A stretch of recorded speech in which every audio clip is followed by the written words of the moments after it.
Hello, everyone. Welcome to episode 9 of the Unstoppable Leader podcast. And today's episode is with Bill Dolan. Bill is an Emmy-nominated TV and video director with over 10,000 productions under his belt. Now, for over 30 years, Bill has worked in television, video, and entertainment with celebrities such as the Black Eyed Peas, Gwen Stefani, Maroon 5, and Mark Burnett, who produced Survivor, The Voice, and Shark Tank. Now, Bill currently is the president and creative director of Spirit Media Strategic Creative Agency and author of the book, The 7 Disciplines of Relationship Marketing. We talk about having the courage to be yourself, tips for being an outstanding communicator, finding your purpose and knowing who you truly are with absolute certainty so you can attract what you deserve in life, be it amazing customers in your business or relationships to die for. Hope you enjoy the episode. Have fun listening. Welcome, everybody, to the Unstoppable Leader podcast with your guest, Maria Patisetti. And today I have with me another unstoppable leader, Bill Dolan. Now, Bill's got an amazing background. He's an Emmy-nominated TV and video director with over 10,000 productions under his belt. And Bill has worked with celebrities like the Black Eyed Peas, one of my favorites, Gwen Stefani, Maroon 5, Mark Burnett, who produced Survivor, Shark Tank, and The Voice. And of course, now, Bill, you're the president and creative director of Spirit Media. That's a strategic marketing agency. But one of my other favorite things about Bill is the book that he's written. He's an author of a book called The 7 Disciplines of Relationship Marketing. Welcome, Bill. Thank you. It's so good to be here with you, my friend. It's amazing how we met. I love LinkedIn for so many reasons, but friends like you that I have met has been an absolute privilege, Bill. So I'm so happy to have you on my podcast. Now, I'm going to start by asking a couple of questions, and then we'll go on to your book because I love your book. So I have to go into that. But the first question I wanted to ask was, since COVID happened, there's been a lot of content and a lot of marketing that's been happening. People have really revved up their marketing in all areas. So in a crowded market like that, how do you stand out, Bill? I know you cover it in your book, but I wanted to ask this question for the sake of our audience, and then we'll launch into the book. Well, yeah, it is a crowded market. And, the first key ingredient to stand out, honestly, is courage.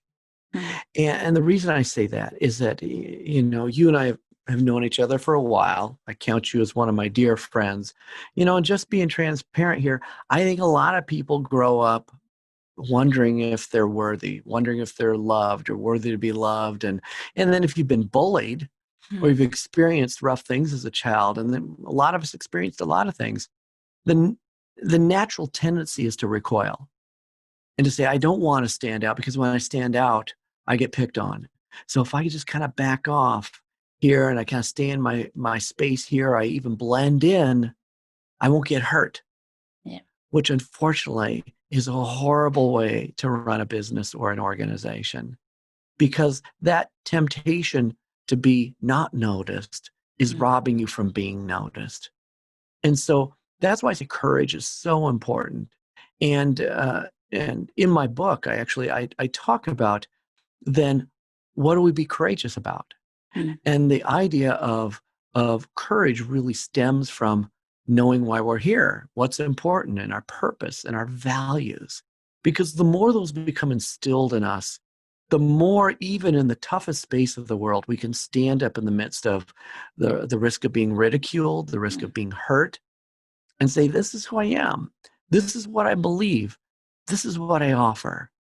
And then, for goodness sakes, look at all the other differentiators. How can you deliver maybe a different product, maybe in a different style, maybe in a different manner? Maybe it has to do with frequency. Maybe it has to do with quality. There's so many differentiators that once you get past that, take a breath and be courageous, now you can dig in and say, how am I really different? And how can I celebrate that? And then, of course, how do you test it? Yeah, wow. I have to say, you've done so well despite the circumstances right now.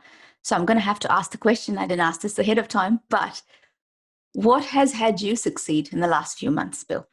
I know you've got a massive heart. That's a given. You're very different to a number of marketers that I've met. So you're sold from the heart, Bill. So that's what made you stand out for me and for me to reach out to you, by the way. Oh, thank you. No, and it's one of the reasons I love you so much and appreciate and respect you so many ways. I would say part of it is just growing up. Mm. Um, we get stretched, and every day we basically go to the gym of life. And there's a point of being stressed and stretched to the point that destroys you. Yeah. But there's also a point of being stressed and stretched that strengthens you. And even though you might breathe heavy and sweat and all the different things that go with it, especially in this season, that has caused a lot of us to revisit what we're doing, why we're doing it. Is this really our passion? Is this really our gifting? Is this really our calling? This is actually not a bad season. It's a great season because it strips away a lot of the facades that we put on every day. Whether it is, I need to look this way or act this way or behave this way or achieve this, and really ask in questions about what matters. And the more you get to that, the more conviction you have, the more stamina that you have, the more passion you have. So instead of getting up every day with, okay, I got to go to work again, it's, I get to change the world again. I get to have the privilege of impacting lives in a positive and powerful way. I get to use my gifts to make a great difference in the world that's going to make this world better. And when you go to bed at night, to think, if I get the privilege of doing it again, you wake up giddy and you get to do it again. And so that's exactly how I feel right now. Totally feel right that way right now.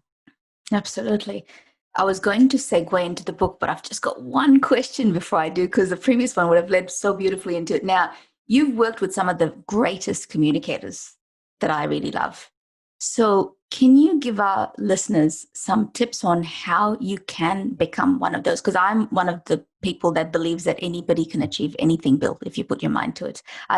Obviously, some people are born with the gift of the gab, so to speak, but some of us have had to learn to do that. So I think anybody can. So what would be some of your, I don't even want to call it tips, but what would you suggest people who are struggling with communication and to become a great communicator? Well, the first thing is recognizing that communication is a skill. And it's a skill that, you're right, some people have it. It's like, you see people who are athletes. I played soccer, football, and mostly because I'm tall enough that my feet reach the ground. So I qualified.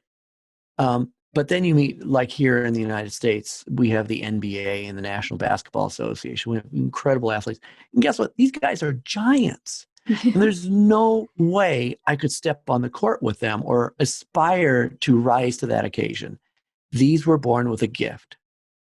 But with that gift, they work really hard. And the more you know athletes, the more you realize they've worked intensely hard for this. They've committed themselves to their craft. And that's how they've become great. Now, if you're like me and, you weren't born 7 foot tall, obviously there's some things that you'd say, well, I guess that's not part of my destiny. Yes. But communication is part of all of our destiny. It is one of those rare things that we have the privilege of doing because it's one of those things that you get to do in relationship. Yeah. And you get good at it when you practice. And you get good at it when you observe. You get good at it when you listen. And I would say, if I had to say tips, for example, what is, besides practice and recognizing this is a skill, most of us, when we're little kids, we figured out how to form whole sentences. Yeah. Well, that doesn't qualify you as a good communicator. It just qualifies you as a functional communicator. To be a good communicator, I encourage people to try to grow their emotional intelligence. Because great communication is relationship driven. And what I give to you in the form of a sentence or a statement or a thought becomes great when it becomes relevant and meaningful. And it becomes relevant and meaningful when I hear you. And I know what your wants and needs are, what your fears and frustrations are, what your objections and concerns and the manner with which you receive information. And I can now wrap my communication in a precious gift. It becomes not just an act of communication, it becomes an act of love. It becomes an act of caring. It becomes an act of respect. It can become an act of kindness, and it can become an act of healing, and it can become an act of hope. But it's only because I listen and I practice. And I would say the third thing is this: when you are communicating, be present. Mm. We live in a world where we're surrounded by all kinds of things, whether it's the phones or, our computers or whatever it is. And we've gotten in the habit of multitasking and thinking we're multitasking, being in the same room with people that we care and love and are supposed to be working with, but really not giving honor to and respect to, because we're splitting our attention between them and a device, between them and another screen. And great communication is when you give 100% attention to that person with whom you're having that relationship. Mm. And when you have that, it's crazy powerful. Yeah. Crazy powerful. And it's a game changer. Mesmerized, Bill, because I was just thinking, when if you ask this of a person who is, say, a teacher in the communication world, I would have gotten all of the tips like, speak, the tone has to be this or something has to be this. And the reason I asked you this question was exactly this, because I knew it would not be about the tactics, but it would be about something a lot more deep and meaningful. And I agree. Some of the best speakers or the orators of the world, actually, if you think about it, they spoke from the heart, and which is why they moved not just 5 or 6 people, but millions, right? Whatever platform they chose to. Think about somebody like Oprah or whatever. It's just from the heart and so authentic. And wow, really, really useful. Thank you so much. Which leads me to the next one, because you have an amazing story. And the book, we have to talk about that. But before I talk about the book, I want to ask you, how did that book come about? And how did you become the loving and open person that you are? Well, it has been a journey. And I'd love to tell you that, I'm just, learned and, like every man who comes with a high degree of emotional intelligence and caring, I just came that way. And that's the way I am. No. But we know that's not always the case. And I was one of those guys. I grew up in the television industry, and my primary role was that of a director. And as a director, it's like boom, boom, boom. I call cameras and I boss people around, and do all those types of things. So I tended to be very, very driven. And I was in a point in my life where my career, our business was like really growing and exploding. It was very profitable. And I had this opportunity to produce a documentary, which is kind of a dream project. Because think about this: when you become a producer of a documentary, and if you get the distribution rights, you get royalties, and so there's a financial benefit, there's an artistic benefit, and allows you to roll into another project. There's just a lot of things about that model that were very attractive for me. And I produced this documentary, and we got a distributor. And there was a company in Nashville, and they said, come to Nashville. We want to sign this contract, and we're going to write you a big check for the rights to distribute your product. Oh, man, this is it. I have arrived. From this point on, my life is going to change forever. So I got on the plane that morning with my best friend, Timothy Greenidge, who is probably one of the greatest gospel singers in the world. And we toured with a lot of events and shows. And we get about 20 minutes in the flight. Now, again, I'm starting from the West Coast of the United States, heading east to Nashville. And about 20 minutes into the flight, I started to feel strange. And I couldn't put my finger on it because I'm never, ever sick, ever. But something was wrong. And it's like things started closing in on me. And so as I was trying to positive think my way through this, and things started to get fuzzier, I turned to Timothy and I said, Timothy, there's something's not right. Mm. And that's the last thing I said. And my eyes rolled back in my head, and my arms flopped by my side, and my heart stopped. Wow. And now Timothy did not know CPR, but he had seen scenes like this. And thought, okay, I need to do chest compressions. So he began doing chest compressions on me. And when that didn't work and I didn't respond, now Timothy, he's a giant guy. I mean, a giant guy. He picked me up and he put me in the aisle, and he began doing these chest compressions. And as Timothy told me, and I described this in the book, he said he was ready to take his fist. He was ready to break my ribs. Wow. And as he pulls back to break my ribs, I took a breath and he stopped. Now, we ended up, for those people that are fascinated by the medical side of this, let me say this. We did emergency landing. I ended up in a cardiac wing, and I was diagnosed with malignant neurocardiogenic syncope. Malignant means you can die. Yeah. Neuro is brain, cardio is heart, and syncope means out of sync.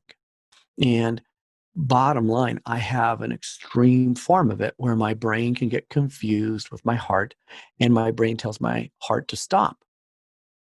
Not a good thing. Yeah. And in fact, they don't know what causes it, but what they do is they implant a pacemaker in your chest, and they monitor. In fact, funny thing, Maria, show and tell time. Yes. Oh, This was the first pacemaker that was put in my chest. The and big they just one.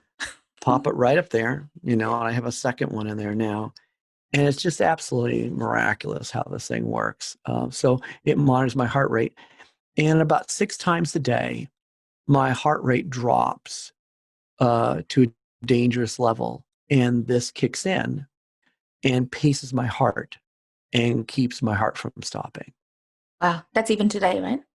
Even today. Wow. On the average, it goes off about 6 times a day. And my life changed in really a couple ways. Number one is that I had a pretty profound after-death experience. And what I experienced when, as I put it, I crossed the threshold of eternity, totally blew my paradigm about eternity and faith and all those things in such a powerful way. I mean, it really, really, it gets me giddy thinking about it. I mean, seriously, it was incredible.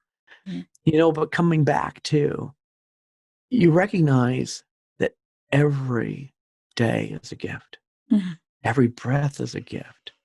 And I personally don't believe I've earned it. I don't deserve it. But because it's a gift, there's an obligation on my heart that says, if I've been given this gift, how can I use this breath, this gift of life, to be a gift to others? And I go to bed every night hoping technology works. Yeah.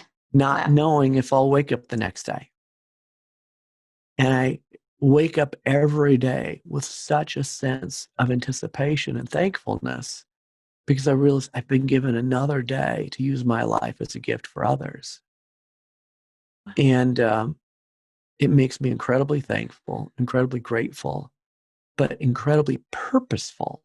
And that's what blew up also my whole paradigm about marketing. I mean, working in television, working in entertainment, working in marketing.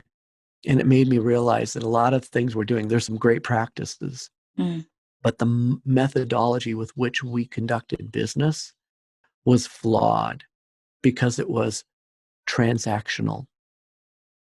It was not relational. Well, it's a tough, hard-nosed business, right? So it's amazing, right? 180 degrees for you from that kind of sector. I'm not saying that it's a bad sector by any means, but a tough sector to the other end of the spectrum almost, Bill. Absolute transformation. Oh, yeah. And I mean, we live in a very great time in history because, in business, we typically measure success by some metrics: gross revenue, net revenue, profitability, those elements are practical and appropriate and necessary. Those are part of the business purposes of business, but it's not necessarily the part of the purpose of why we're here. Mm. And what really brings value to us, what really brings meaning to us. And the idea that we conduct business stripping away sometimes humanity, only to use humanity for the purpose of profit, rather than to use our profit for the benefit of humanity. That's kind of a game changer. Yes. And that's where relationship marketing made so much sense, and it became such a brilliant way to honor who we are as humans and maybe do some of the best business and transformational work we could ever hope to do. Absolutely, absolutely. I'm going to actually start with the one of the disciplines, and the most important one for me is the purpose part, right? Well, actually, how about I get you to start with 1 and 2, because I think if I go through all of them, we'll run out of time. So if you pick the number 1 and 2, or say it the way you would like to, Well, we could be here for hours. Well, yeah, it took a book, but it's a short book. It's not a really long book, and I wanted it. When I went back and I started studying the greatest communicators and the history of the world, a tapestry started to unfold. I realized that I wasn't just looking at a template for great marketing. I was looking at a template for creating movements. And these 7 disciplines, when you line them up together, they're nothing that you haven't heard before in terms of an ingredient, but it is the combination. It's kind of like nitroglycerin. They're not complex ingredients, but when you put them together, they can do something incredibly powerful. And that's where the 7 disciplines all of a sudden was like a wake-up call. Yeah. Because when you saw the historic use of these applications, you saw explosive and powerful results in businesses, organizations, and movements. And so the first really one is foundational. And it is the principle of, I call mission. But there's 5 pieces broken into that. And that is clarity of your purpose, clarity of the missions. Notice I say missions. Yeah. Because I really, really do believe it's almost like a military type of thing where, you have a purpose, like I'm going to accomplish this, but what missions do you need to accomplish to do that? And so when you look at that from that context, it gives you a clearer understanding, not feeling like I'm tied, my hands are tied because I've got just one mission. No, we actually have multiple missions for the fulfillment of a bigger purpose. And that purpose can be for a company, it can be for you, it can even be for a project. If you take a project and say, what's the purpose? What are the missions we need to accomplish? What are the goals we need to set for this? And then ask the question, what are the values that will drive this process? And then, of course, vision. And I think vision is definitely such a foundational need for all of us.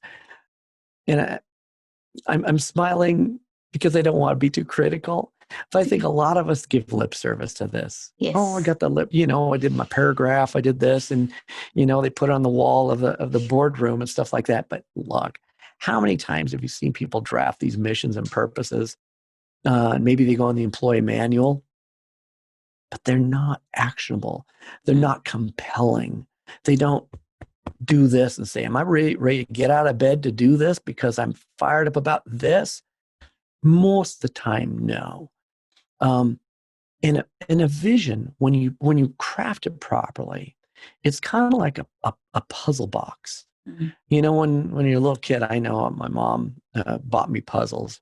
And the first thing you do when you have the puzzle box is you look at the cover. Yeah. Because now when you look at all these pieces, that's what I'm making. Yeah. So as the pieces come together, they have context. Oh, that's a corner. That's the middle. Or those are the trees. Or those are the flowers. Or that's, whatever it is. And see, if you can get a vision that is so clear, it's part of the puzzle box. One of the beautiful benefits of it is this. You know where you're going, and it's easy to share and get other people engaged in what that looks like. Mm. The second thing is the world is going to throw tons of puzzle pieces at you, telling you ideas. Oh, you need this puzzle piece. Oh, you need this puzzle piece. Buy this puzzle piece. And I would say, if you don't know what that puzzle looks like, the distraction and the diversion of chasing puzzle pieces that don't belong in your puzzle are one of the business killers and momentum killers of our day. So when you could look at something and say, that doesn't belong in my puzzle, but thank you. Maybe that belongs in somebody else's, or maybe that belongs in a future puzzle. The confidence you have with that vision is powerful, but it's hard to do. So if you're not willing to go through that exercise, recognize that everything from that point on is going to struggle with a degree of compromise in terms of your effectiveness, your decisiveness, your clarity, and your ability to convey that vision to others. So that's really discipline one. Yeah. I was actually going to say, Bill, that discipline, I mean, we're speaking from a business perspective, right? But I'm thinking these disciplines, I've realized, is very, very suitable for our listeners who are individuals trying to stand out in the market, and relationship marketing, especially for those who may have lost their jobs, right? It's a perfect 7 disciplines to go through for yourself to reset, so that you can go and find, hopefully, your perfect job, because it may well be the perfect time to have a reset. Oh, yeah, I think there's a lot of resets going on. I totally agree. And then the second discipline really, and this can relate both to an individual or an organization. And I in business, we often say, ask the question, who's going to buy from me? Who's going to buy my product?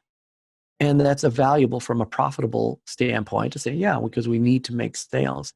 But the deeper, purposeful question to ask is the heart question, and that is, who do you feel stirred and called to serve? There's so much value and passion when, you have an audience that says, I want to buy from you, but you realize you have a unique opportunity and calling to be able to say, I'm going to serve this audience. And there's a number of reasons why, but when you understand that process, it leads you to be able to ask really important questions about them. And we teach about personification. For example, when you look at someone, you say, I wish I had 100 clients like this. Yeah. I wish I had 1,000 clients like this. Well, when you do that, we walk people through what we call the human address. Okay. And the human address is like a postal code. It says, what are their wants? What are their interests? What are their needs? What are their objections? What are their fears? What are their frustrations? By the way, if you spell that out, it's like win-off. We call it the win-off formula. So you think, win-off, what is that? Wants, interests, needs, objections, fears, frustrations. Go a little deeper. What is their buying behavior? What are their media habits? Who are their influencers? And what is their style, their demographic style that says, oh, I like to make decisions this way, or I like to do things this way? Because some people are like, boom, by the numbers, and some people are highly relational. Some people are get to the bottom line, and some people are, let me think about that. Yeah. And the more you know people, again, that what I was talking about earlier, emotional intelligence leads to the next discipline, and that is crafting messages that are truly relevant. Truly relevant. And why is that?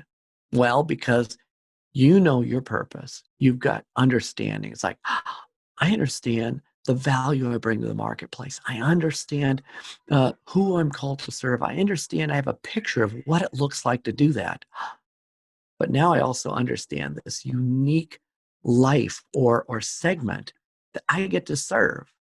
And so when you get that message together, it's like hand in glove. They come together in a way that isn't just you talking to nobody. In fact, you see a lot of marketing. And So many people are trying to talk to everybody Yeah. that they really don't say anything relevant to anybody. Yeah. And when you can look into the face, in fact, I'm looking here in my little world here, and I've got pictures of people that have been my market, my clients, people that are important in my life. And I can look at them and say, you know what? I know what I need to share with them that's going to be meaningful and relevant and valuable. Mm. And when you know that, again, it involves emotional intelligence, Mm. the level of engagement can go through the roof. Yes. And that's where relationships can build. That's where businesses can grow. That's when purposes can be fulfilled. And you get up every day thinking, I get to do that again. Mm. And it's a game changer, a game changer.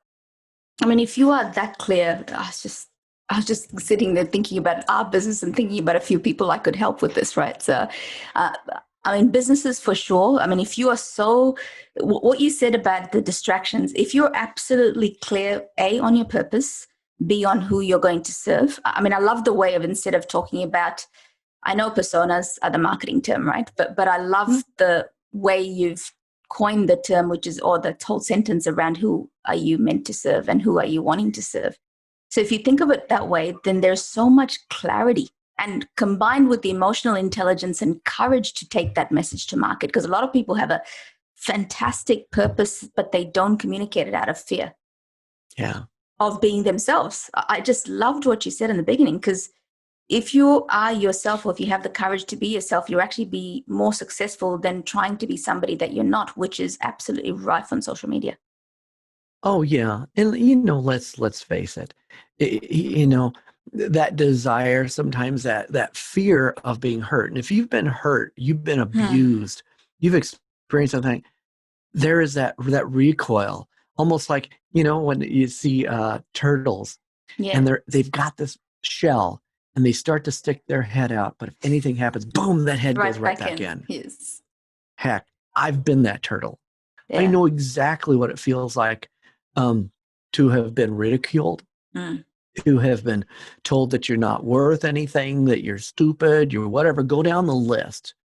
I've had those experiences, and I'm sure a lot of people in the audience have had that at some level, and for different reasons. It could be just abusive relationship.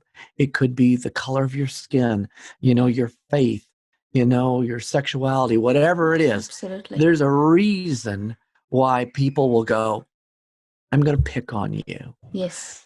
And you have to understand that's not on you. That's on them. And it's safe to say that we live in a world that probably social media, I'm going to say 10 to 15% of the people on social media aren't going to like you at all. No. And they're going to do one of two things. They're either going to ridicule you or they will ignore you. And then there's a group of people that you just don't resonate with. It could be because of your message, your style, your service, what you're offering right now. So I don't need that right now, or I'm not in the business for that. And pretty much you'll feel somewhat ignored, but that's okay. Because if you're offering something, you want to offer it to those people that say, hey, I could really use that. And they relate to you, they connect to you, they trust you, they believe in you, they know you're going to deliver. You know that you're going to do the two things that everybody buys, and that is they want to experience a transformation and they're looking for an outcome. And if they believe that you can offer the transformation and the outcome they're looking for, then that other section, whether it's 10, 15%, maybe as much as 20, that's a stretch, are not just going to like you. They're going to grow to love you. And they're going to continue to love you. And the best part is, and this is another principle from the book, is that what you ultimately want to do is build up the kind of enterprise or reputation, whether it's be yourself or as an organization, that delivers in such a way that people are compelled to talk. Yeah. That way you get to leverage the most powerful marketing tool, better than social media. Social media is like a highway. Yeah. It's not actually the tool. better than billboards, better than direct mail, better than all these things. And that is word of mouth. Mm. Because the thing that will cause people to talk is what I call wow wom.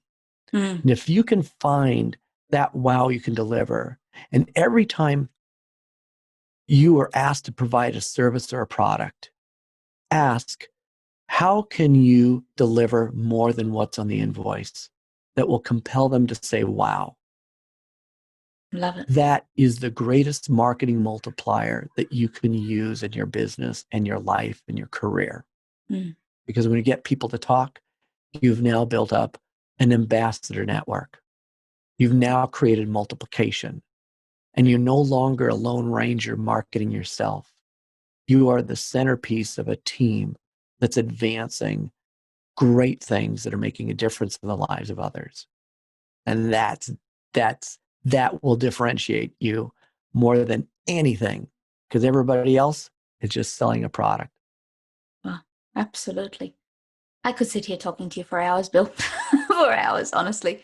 But I was just thinking that last thing, I'm going to rephrase it also for the individuals, because you said, as an organization, what can you do to deliver a wow beyond what they're paying for on that invoice as a company? And as an individual, if you think about your paycheck, or even if you're looking for a job, what is it that you can do that would be above and beyond what you're called to do in that role that would make the potential employer go, wow? And that could be what you say even in the interview, right? Or in your resume, because that's all the same thing. That's all marketing. And right now, relationship marketing is the best way to get the job. Oh, absolutely. Absolutely. I can't think of, in fact, I think about all our hires, and I'm sifting really quickly through my head going, da, da, da, da, da, da, da. And I can think of so many that really came through relationships. They still had to honor the process. Quick word of caution. A relationship is not a guarantee of a job or a project or being hired to do something. Not at all. A relationship, what it does is it helps bridge the unknown. Because when people buy into anything, there's a process that starts with one, awareness. I didn't even know this existed, or you existed. Then it leads to learning. Learning should lead to understanding. Understanding should lead to embracing. Embracing should lead to buy-in, and buy-in leads to action. Okay? There's a trail that takes place in the mind of everybody that is walking the journey from awareness to actually acting. And if it's a small thing, it's not a big thing. That can happen in nanoseconds. But the bigger the decision and the more risk to making a bad decision, the more deliberate that is. And the more you need to be aware of how you facilitate that journey. So if you have, for example, a relationship, guess what? You just skip the awareness step.